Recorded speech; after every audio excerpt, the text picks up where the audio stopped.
Hi, welcome to my YouTube channel. Today I'm going to be showing you how to do color block with herringbone half double crochet stitch.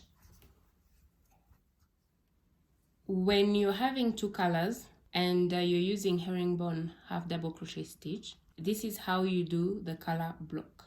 So you do it on the last stitch remaining. I'm going to yarn over, insert my hook, pull through the stitch, continue pulling through the first loop.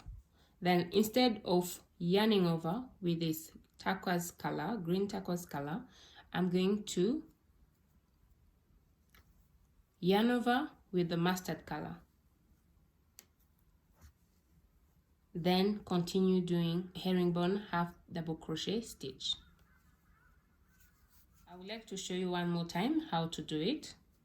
Now that we are on the last stitch, I'm going to yarn over, insert my hook, pull through the stitch, continue pulling through the first loop, and then instead of yarning over with the mustard color, I'm going to pick the green one.